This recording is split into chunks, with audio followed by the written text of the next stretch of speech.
রাসূলুল্লাহ সাল্লাল্লাহু আলাইহি ওয়াসাল্লাম নিষেধ করেছেন যে না, এভাবে হজ বিলম্ব করা যাবে না। আরেকটি হাদিস শোনাই যে রাসূলুল্লাহ সাল্লাল্লাহু আলাইহি ওয়াসাল্লাম তিনটি কারণ বলেছে যে এই কারণ ছাড়া এই তিনটা অজুহাতই গ্রহণযোগ্য। যে খুব বেশি অসুস্থতা, যে হাবাসাহু, যে এত বেশি অসুস্থতা যে তার পক্ষে এখন যাওয়াই সম্ভব না, আও যালিম, কোন বাদশা শাসক তাকে বাধা দিল, অথবা তার যে পথ সেই পথে প্রতিবন্ধকতার সৃষ্টি হলো, এগুলো তো শারঈ ওযর। কিন্তু আবার ছেলে মেয়েকে বিয়ে দিতে হবে, আবার একটা ফ্ল্যাট করতে হবে, আবার একটা জায়গা কিনতে হবে, এরপর আমি হজে যাব, এগুলো কোনো শারঈ ওযর না, এগুলো আবার ব্যক্তিগত স্বার্থের ওযর। একটা হলো শরীয়তের ওযর। শরীয়তের ওযর কি? অসুস্থতা। শরীয়তের ওযর কি? যে জালেম শাসক তাকে বাধা দিচ্ছে। করোনার সময় সবকিছু বন্ধ ছিল, যাওয়ার পথ বন্ধ ছিল, বিমান বন্ধ ছিল, তো এটা শারঈ ওযর। আর আমি বিলম্ব করছি যে আবার একটা ফ্ল্যাট হবে, তারপর যাব, জমি কিনবো, তারপর যাব, অমুক সময়ের পরে যাব, এটা আবার স্বার্থের ওযর। তো স্বার্থের ওযর গ্রহণযোগ্য না আল্লাহ তাআলার কাছে। তো এই ব্যাপারে আমরা সতর্ক থাকবো যে অনেকের উপর আমাদের সমাজে হজ ফরজ, কিন্তু সে জানে না, তার ইলমের অভাবের কারণে সে গুনাহগার হচ্ছে। সে না জানার কারণে সম্পত্তি থাকা সত্ত্বেও সে ভাবছে আমার উপর হজ ফরজ না। অনেকে যাকাতের সাথে ক্যালকুলেশন করছে। তো বারবার বলছি যে যাকাত থেকে হজ আলাদা। অনেক সম্পদ আছে যে সম্পদের উপর যাকাত আসে না, কিন্তু সেই সম্পদের কারণে হজ ফরজ হয়। তো এই ব্যাপারে আমরা সতর্ক থাকবো। তো ইনশাআল্লাহ আল্লাহ তাআলা আমাদেরকে হজ করার তৌফিক দান করুক। কয়েকটা মাসালা, একটা হলো যে নাবালক হজ করলে কি হবে, সবই শিশু হজ করলে কি হবে।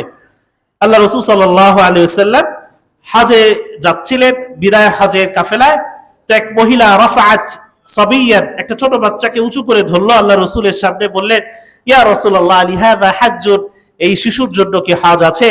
তো রাসূলুল্লাহ সাল্লাল্লাহু আলাইহি ওয়াসাল্লাম বললেন নাম ওয়া লাকি আজরুন, হ্যাঁ এই শিশুর হজ তো হয়ে যাবে, কিন্তু এর প্রতিদান, এর সওয়াব তুমি পাবে। অর্থাৎ কোন শিশু যদি, নাবালক যদি হজ করে, তাহলে এর সওয়াব পিতামাতা পায়। ওই নাবালকের হজের ফরজিয়ত আদায় হয় না। সে যখন বালক হবে, সামর্থ্য হবে, তখন তাকে হজের যে ফরজিয়াত, ফরজ হজ আবার আদায় করতে হবে। বদলে হজ সম্পর্কে জানা উচিত যে পিতামাতা যদি ওসিয়ত করে যায়, অথবা ওসিয়ত করে যায় নাই, কিন্তু পিতামাতার উপরে সম্পদ ফরজ ছিল, হজ ফরজ ছিল, তার সম্পত্তি আছে, তখন ছেলে মেয়েদের উচিত পিতামাতার পক্ষ থেকে বদলে হজ করা। এমনকি মৃত্যুর আগেও, সে জীবিত কিন্তু অসুস্থ বা আজুর, তাকে আমরা ঠেলে ঠেলে পাঠিয়ে দিই যারা হজ করে আসেন, বৃদ্ধ বাবা, সে বা আজুর, তার পক্ষে সেই পাথর নিক্ষেপ করা, তাওয়াফ করা, সাই করা বিশুদ্ধভাবে সম্ভব না। কোনো কারণে সে অসুস্থ বা অতিশয় বৃদ্ধ, যদি তার পক্ষে মনে হয় যে সে হজের কার্যক্রম সুন্দরভাবে আদায় করতে পারবে না, তখনও সন্তান বা অন্য কেউ তার পক্ষ থেকে বদলি হজ করতে পারে। আল্লাহ রাসূল সাল্লাল্লাহু আলাইহি ওয়াসাল্লামের কাছে এক নারী এসে বললেন ইয়া রাসূলুল্লাহ আদরাকাত আবি হাজ্জাত ওয়া শাইখুন কাবীরুন, আমার পিতার উপর এমন অবস্থায় হজ ফরজ হয়েছে যে তিনি অনেক বেশি বৃদ্ধ, যে লা ইয়াজিদু রাহিলা লা ইয়াহমিলু রাহিলা, সে বাহনে আরোহণ করতে পারবে না, উটে চড়তে পারবে না, গাধার উপর চড়তে পারবে না। তো রাসূলুল্লাহ সাল্লাল্লাহু আলাইহি ওয়াসাল্লাম কে জিজ্ঞাসা করলেন আফাহুজ্জু আনহু, আমি কি তার পক্ষ থেকে হজ করব? রাসূলুল্লাহ সাল্লাল্লাহু আলাইহি ওয়াসাল্লাম অনুমতি দিলেন যে হ্যাঁ তুমি তার পক্ষ থেকে হজ করো। আর একটা হাদিসে পাওয়া যায় যে এক ব্যক্তি আল্লাহ রাসূল সাল্লাল্লাহু আলাইহি ওয়াসাল্লামের কাছে এসে বললেন ইয়া রাসূলুল্লাহ ইন্না উখতি বাতা, আবার বোন মারা গিয়েছে। অপর এক হাদিসে আছে তার ভাইয়ের কথা, যে তার ভাই ইন্তেকাল করেছেন, তাদের উপর হজ ফরজ ছিল। রাসূলুল্লাহ সাল্লাল্লাহু আলাইহি ওয়াসাল্লামকে যখন জিজ্ঞাসা করা হলো আফা আহুজ্জু আনহা, আমি কি তার পক্ষ থেকে হজটা আদায় করব?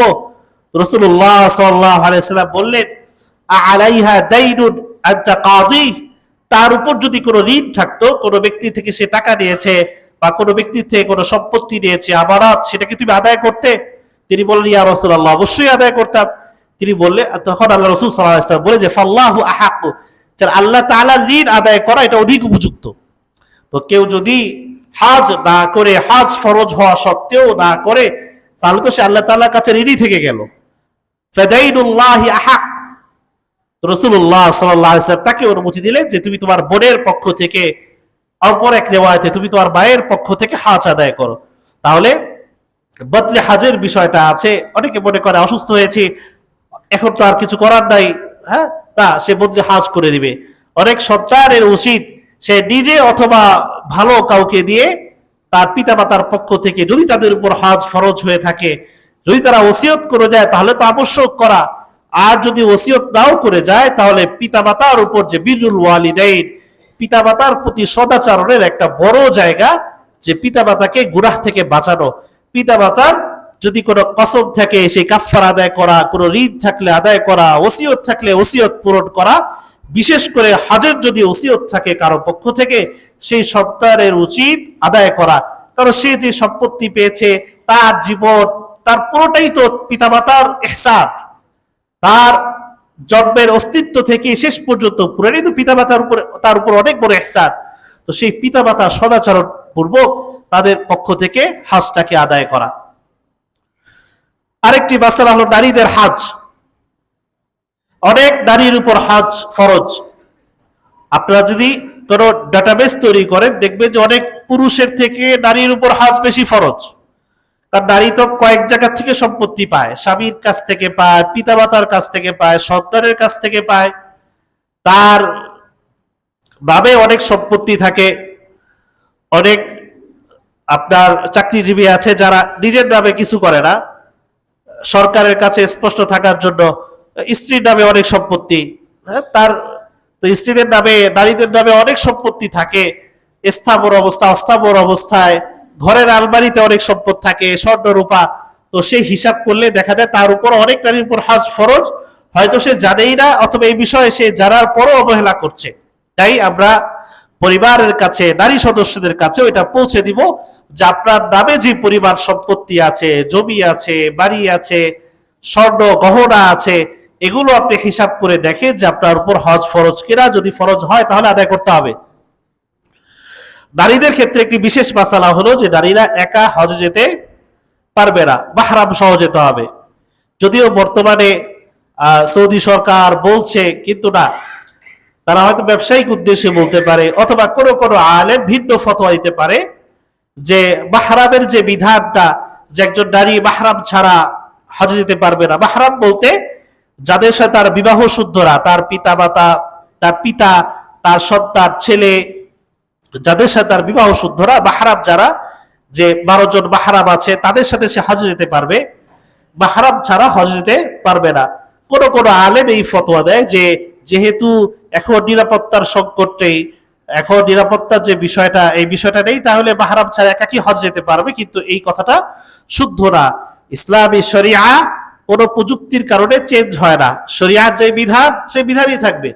প্রযুক্তির কারণে যত সহজ হোক, যতই নিরাপত্তা নিশ্চিত হোক, ইসলাম যে বিধান দিয়েছে যে মাহরাম ছাড়া কোনো নারী হজ যেতে পারবে না, এই বিধান আগেও যেমন বলবৎ ছিল, এখনো এই বিধান, এবং 100 বছর পরে, 1000 বছর পরে, কিয়ামত পর্যন্ত এই বিধানই থাকবে। আল্লাহ রাসূল সাল্লাল্লাহু আলাইহি ওয়াসাল্লাম বলেন, লা তুসাফিরু ইমরাতুন বাসীরাতা ইয়াউমিন ওয়া লাইলাতিন ইল্লা ওয়া মা'আহা যু মাহরামিন। কোন নারীর জন্য জায়েজ নাই একদিন এক রাতের যে পরিমাণ, এই পরিমাণ দূরত্ব অতিক্রম করা, সফর করা মাহরাম ব্যতীত। আল্লাহ রাসূল সাল্লাল্লাহু আলাইহি ওয়াসাল্লাম, তার কাছে এক সাহাবী আসলেন, ইয়া রাসূলুল্লাহ, ইন্নী উকতুতিতু ফি গাসওয়াতি কাযা ওয়া কাযা, আমি কয়েকটা যুদ্ধে জিহাদে নাম লিখিয়েছি, ওয়া খারাজাত ইমরাতি হাজ্জাতান, আমার স্ত্রী হজে চলে যাচ্ছে, আর আমি কি জিহাদে যাব নাকি আমার স্ত্রীর সাথে হজে যাব? রাসূলুল্লাহ সাল্লাল্লাহু আলাইহি ওয়াসাল্লাম বলেন, ফাহজুজ মাআহা, যাও, তুমি তোমার স্ত্রীর সাথে হজে চলে যাও। আল্লাহ রাসূল সাল্লাল্লাহু আলাইহি ওয়াসাল্লাম তার সাহাবীকে জিহাদে যেতে নিষেধ করলেন, তার স্ত্রীর সাথে হজে যেতে বললেন। তাহলে বোঝা গেল যে কোনো অবস্থাতেই নারীদের জন্য মাহরাম ছাড়া একাকী হজে যাওয়া আবশ্যক না, বরং মাহরাম না পেলে তার উপর হজ ফরজও হবে না। আর্থিক একটা হলো তার ফরজিয়ত, আরেকটা ফরজিয়ত হলো মাহরাম পাওয়া যেতে হবে, তার উপর হজ ফরজ হতে হবে। যদি কোনো নারী এত বেশি ধনবান হয় যে তার কাছে অনেক সহায় সম্পত্তি আছে, কোনো মাহরাম পাওয়া যাচ্ছে না যে সে তার সাথে হজে যাবে, তার বাবার উপর হজ ফরজ না, সন্তানের উপর হজ ফরজ না, তার বাবার উপর হজ ফরজ না।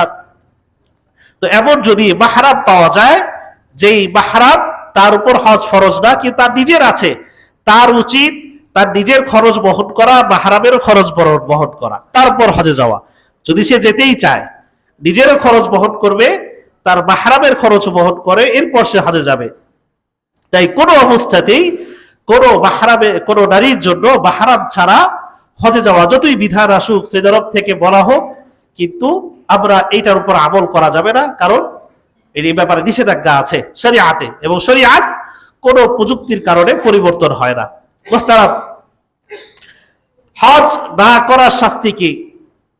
আল্লাহ রাসূল সাল্লাল্লাহু আলাইহি ওয়াসাল্লাম ভয়ঙ্কর ভাবে আমাদেরকে সতর্ক করেছেন, সাবধান, যে হজের যে বিধান, এই বিধান ফরজ হওয়ার পরও কেউ যেন বিলম্ব না করে, এবং হজ বিলম্ব করতে করতে কেউ যদি ইন্তেকাল করে, হজ না করে ইন্তেকাল করে, তার ব্যাপারে কি আসছে দেখেন। আর আলী রাদিয়াল্লাহু তাআলা আনহু বর্ণনা যে রাসূলুল্লাহ সাল্লাল্লাহু আলাইহি ওয়াসাল্লাম বলেন, মান মালাকা যাদান ওয়া রাহিলাতান তুবাল্লিগুহু ইলা বাইতিল্লাহ ওয়া লা বিহুজ ফালা ইউবালি আন ইয়ামুতা ইয়াহুদিয়ান আও নাসরানিয়ান। তিরমিজি শরীফের 812 নম্বর হাদিস। রাসূলুল্লাহ সাল্লাল্লাহু আলাইহি ওয়াসাল্লাম বলেন যে জাদ আছে, রাহিলা আছে, অর্থাৎ তার পাথেও আছে, বাহনও আছে, অর্থাৎ তার কাছে বিমান ভাড়া আছে, ওখানে গিয়ে থাকার টাকা পয়সাও আছে, অর্থাৎ তার হজের যে কার্যক্রম, সেই কার্যক্রম সম্পন্ন করার যে পরিমাণ অর্থ দরকার, সেই পরিমাণ অর্থ তার কাছে আছে, কিন্তু সে হজে গেল না।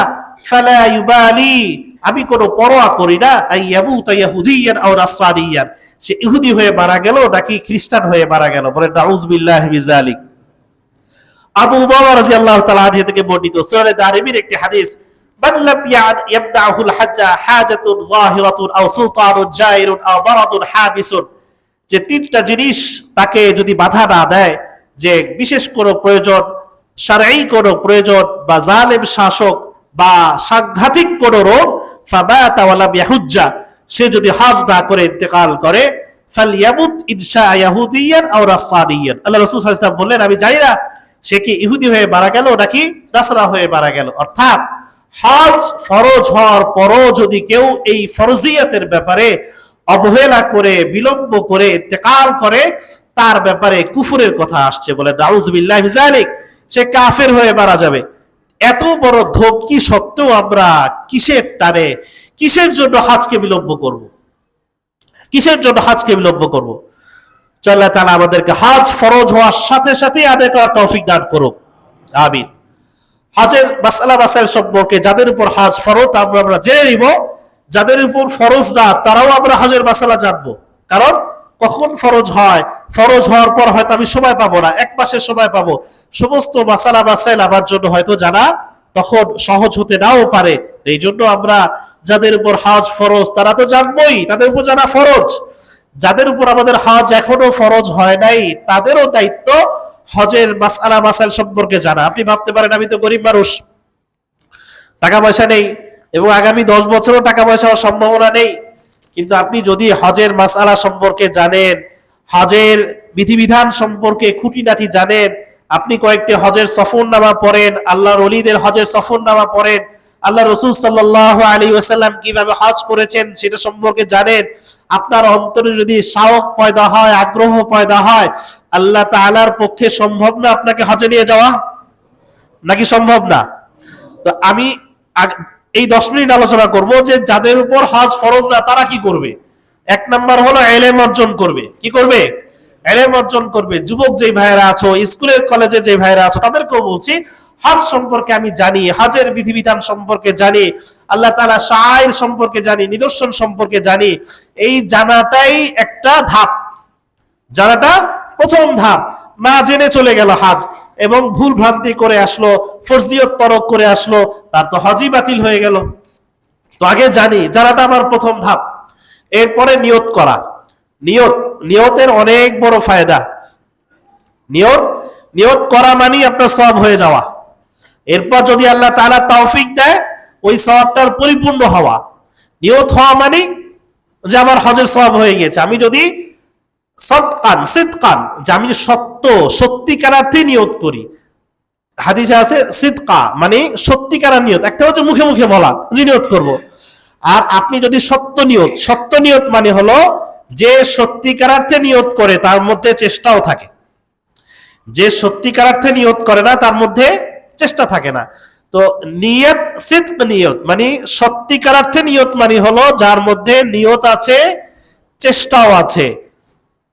কয়েকটা হাদিস শুনে রাসূল সাল্লাল্লাহু আলাইহি ওয়াসাল্লাম বলছেন, মান আরাদা শাহাদাতা বিসিদকিন, কেউ যদি সত্যিকারার্থেই শাহাদাত চায়, যে আমি শহীদি মরণ চাই, আমি শাহাদাতের সৌভাগ্য অর্জন করতে চাই। শহীদদের কত বড় সৌভাগ্য যে সে নবীদের সাথে তার হাসর হবে, সে যে কাতারে থাকবে আম্বিয়া আলাইহিমুস সালামের সাথে থাকবে, সে আমাদের সাথে না, সে আলাদা ভিআইপি। তো আল্লাহ রাসূল সাল্লাল্লাহু আলাইহি ওয়াসাল্লাম বলছেন, মান আরাদা শাহাদাতা বিসিদকিন, কেউ যদি সত্যিকারার্থেই শহীদি মরণের নিয়ত করে, বাল্লাগাল্লাহু মানাজিলা শুহাদা ওয়ালাউ মাতা আলা ফিরাশিহি, সে যদি তার আরামের বিছানায় ঘুমিয়ে ঘুমিয়েও মারা যায়, আল্লাহ তাআলা হাসরের ময়দানে তাকে শহীদদের সাথে দাঁড় করিয়ে দিবে। কিসের কারণে? নিয়তের কারণে। একটা লম্বা হাদিস, আল্লাহ রাসূল সাল্লাল্লাহু আলাইহি ওয়াসাল্লাম বলছেন যে দুনিয়াতে 4 শ্রেণীর লোক থাকে। ভালো করে খেয়াল করবেন, হাদিসটা খুব চমৎকার হাদিস, যে দুনিয়াতে 4 শ্রেণীর লোক থাকে। এক শ্রেণীর লোক হলো আল্লাহ তাআলা তাকে ইলমও দিয়েছেন, সম্পদও দিয়েছেন, ইলমও দিয়েছেন, সম্পদও দিয়েছেন। সে তার ইলমকে কাজে লাগিয়ে, ইলম বলতে এই সম্পদ কিভাবে হালাল ভাবে উপার্জন করতে হবে, কিভাবে হালাল ভাবে ব্যয় করতে হবে, কিভাবে কারো হক নষ্ট না করে যার যার হক আদায় করে দিতে হবে, এই ইলম আল্লাহ তাআলা তাকে দিয়েছেন। তো সে তাকে আল্লাহ তাআলা ইলমও দিয়েছেন, সম্পদও দিয়েছেন। সে আল্লাহ তাআলার হক মোতাবেক, আল্লাহ তাআলার নির্দেশ মোতাবেক ইলমকে কাজে লাগিয়ে তার সম্পদকে ব্যয় করে। আল্লাহ রাসূল সাল্লাল্লাহু আলাইহি ওয়াসাল্লাম বলছেন সে হলো সবচেয়ে উঁচু দরজার লোক। দুনিয়াতে যে 4 শ্রেণীর লোক, সে সবচাইতে উঁচু, আকবারুল মানাজিল, সবচেয়ে বড় মর্যাদাবান লোক। 2 নাম্বার, যাকে আল্লাহ তাআলা ইলম দিয়েছে কিন্তু কোনো সম্পদ দেন নাই, অনেক মাদ্রাসা পড়ুয়া আছে, হজের মাসালা খুঁটিনাটি সব কিছু জানে, হ্যাঁ, যে 10 বার হজ করে আসছে তার থেকে বেশি ভালো জানে, যারা ইফতা বিভাগে পড়ছে, যারা এই বিষয়ে গবেষণা করছে, অনেক খুঁটিনাটি জানে, যাকে আল্লাহ তাআলা ইলম দিয়েছেন কিন্তু কোনো সম্পত্তি দেন নাই, কিন্তু সে ওহুয়া সাদিকুন নিয়া, সে নিয়ত করে এবং সে বলে লাউ কানা ইনদি মালান লাতাইতু, আমার কাছে সম্পদ থাকতো তাহলে আমি যাকাত দিতাম, আমার কাছে সম্পদ থাকতো তাহলে আমি হজ করতাম, আমার সাথে সম্পদ থাকলে আমি এটা করতাম। কিন্তু তার কাছে সম্পদ নাই, কিন্তু ইলম আছে, সে ইলম অর্জন করেছে। বান্দার হক কি সে জানে, আত্মীয় স্বজনের হক কি সে জানে, আল্লাহ তাআলার হক কি সে জানে। তো আল্লাহ রাসূল সাল্লাল্লাহু আলাইহি ওয়াসাল্লাম বলছেন ওই প্রথম ব্যক্তি আর দ্বিতীয় ব্যক্তির সওয়াব সমান, ফাআজরুহুমা সাওয়াউন, যে ব্যক্তি প্রথম ব্যক্তিকে যাকে আল্লাহ তাআলা ইলমও দিয়েছেন, সম্পদও দিয়েছেন, আর দ্বিতীয় ব্যক্তি যাকে আল্লাহ তাআলা শুধু ইলম দিয়েছেন, সম্পদ দেন নাই, কিন্তু সে সাদিকুন নিয়া, তার নিয়তটা সঠিক, সত্যিকারে সে নিয়ত করছে, আমলের নিয়ত করছে। তো সে হাসরের ময়দানে দেখবে সে হজ করে নাই কিন্তু সে হাজী হিসাবে উঠছে, সে শহীদ হয় নাই কিন্তু সে শহীদদের কাতারে, সে যাকাত দেয় নাই কিন্তু তার আমল নামে অসংখ্য যাকাত, বরং তার ইলম ছিল এবং জেনেছে। যদি ইলম না থাকে তাহলে কি সেই সওয়াব পেত? ইলম কতটা জরুরি। 3 নাম্বার ব্যক্তি, যাকে আল্লাহ তাআলা সম্পদ দিয়েছেন, ইলম দেন নাই, তার অনেক টাকা পয়সা আছে কিন্তু সে হালাল হারাম সম্পর্কে উদাসীন, তার উপার্জন ইলম অনুযায়ী না, তার ব্যয়ও ইলম অনুযায়ী না, আয় ব্যয় কোনটার সাথে ইলম নাই, অর্থাৎ সে হালাল হারাম বাদ বিচার নাই। তো আল্লাহ রাসূল সাল্লাল্লাহু আলাইহি ওয়াসাল্লাম বলছেন এ হলো সবচেয়ে নিকৃষ্ট লোক, সবচাইতে নিকৃষ্ট, সবচাইতে হতভাগা লোক। আর 4র্থ শ্রেণী আল্লাহ রাসূল বলছেন যে মাল্লাম ইয়ারযুকু মালান ওয়ালা ইলমান, যাকে আল্লাহ তাআলা সম্পদ দেয় নাই, ইলমও দেয় নাই, ইলমও নাই, সম্পদও নাই, দ্বীনি ইলমও নাই, সম্পদও নাই, কিন্তু এই ব্যক্তি 3 নাম্বার ব্যক্তির মতো নিয়ত করে, ওই 3 নাম্বার ব্যক্তিকে আদর্শ বানায়। যদি আমার সম্পদ থাকতো তাহলে আমি 2 তলা বাড়ি বানাতাম, যদি আমার সম্পদ থাকতো আমি এরকম জায়গা কিনতাম, যদি আমার সম্পদ থাকতো এই কাজ করতাম। 3 নাম্বার যে সবচেয়ে নিকৃষ্ট, যার সম্পদ আছে কিন্তু ইলম নাই। 4র্থ ব্যক্তি সম্পদও নাই, ইলমও নাই, কিন্তু অনুসরণ করে কাকে? 3 নাম্বার ব্যক্তিকে। আল্লাহ রাসূল সাল্লাল্লাহু আলাইহি ওয়াসাল্লাম বলছেন ফা উইজরুহুমা সাওয়া, 3 নাম্বার এবং 4র্থ নাম্বার এই দুই ব্যক্তির গুনাহ সমান। তাহলে কি বুঝলাম আমরা এই হাদিস দ্বারা? যে ইলমের কত ফায়দা, নিয়তের কত ফায়দা। যে আমি যদি হজ আমার উপর ফরজ না, এবং হজ আমার উপর আগামী 5-10 বছরে ফরজ হওয়ার সম্ভাবনাও নাই, সেই ভাইদেরকে আমি বলছি আমি হজ সম্পর্কে ইলম অর্জন করি, নিয়ত করি, আল্লাহ রাব্বুল আলামিন আমাকে তো হজ করাবেনই ইনশাআল্লাহ, তাওয়াক্কুল রাখি। যদি কোনো কারণে আমার ইন্তেকাল হয়েও যায়, যদি কোনো কারণে আমি হজ করতে না পারি, এর আগে ইন্তেকাল হয়ে যায়, অথবা সারা আমি বিশাল হায়াত পেলাম কিন্তু সেই সামর্থ্য হলো না, হাসরের ময়দানে আল্লাহ তাআলা আমাদেরকে কবুল হাজীদের সাথে উঠাবেন, কবুল শহীদদের সাথে উঠাবেন। এই জন্য আমরা নিয়তটাকে সত্যি রাখি, নিয়তটাকে খাঁটি রাখি, এবং হজ সংক্রান্ত, যাকাত সংক্রান্ত, কোরবানি সংক্রান্ত ইলম অর্জন করি, যাতে যখন আমার উপর ফরজ হবে তখন যাতে আমার দ্বারা ত্রুটি না হয়। অনেকের উপর ফরজ হয়ে যায় কিন্তু ইলমের অভাবের কারণে, ইলমের ঘাটতির কারণে তার দ্বারা ত্রুটি হয়ে যায়। সে পালন করে কিন্তু পালন করার দ্বারা সওয়াব পায় না। সে হজ থেকে ফেরত আসে, হজের সওয়াব হয় না, কোরবানি করে সওয়াব হয় না, কারণ ইলমের অভাবে। এজন্য ইলম জরুরি, সাথে সাথে ইলমের সাথে নিয়তও জরুরি। তা আল্লাহ তাআলা সহজ করে দেন, এবং আল্লাহ তাআলা যে পালন করে, যার পালনের পর কবুল হয়, সেই মাকবুল বান্দাদের সমপরিমাণ সওয়াব আল্লাহ তাআলা লিখে দেন। মুহতারাম, আব্দুল্লাহ ইবনে আব্বাস রাদিয়াল্লাহু তাআলা আনহু থেকে এই নিয়তের ব্যাপারে অসংখ্য হাদিস বর্ণিত আছে, যে হ্যাঁ, যে নিয়তের মাধ্যমে কিভাবে হাসরের ময়দানে আল্লাহ তাআলা তার যেই আমল না করা সত্ত্বেও তাকে আল্লাহ তাআলা কিভাবে সওয়াব বাড়িয়ে দেন। যে হজ করতে পারলো না, হজের যার সাধ্য নাই, সেও চাইলে এই হারাম মাসকে কাজে লাগাতে পারে, এই আশহুরুল হজকে কাজে লাগাতে পারে। জিলহজ মাসের প্রথম যে 10 দিনের যে ফজিলত, ইনশাআল্লাহ আগামী জুমায় সে ফজিলত আলোচনা করব। আজকে জিলকাদা মাসের 19 তারিখ, এরপরেই আমাদের সামনের মাস জিলহজ মাস।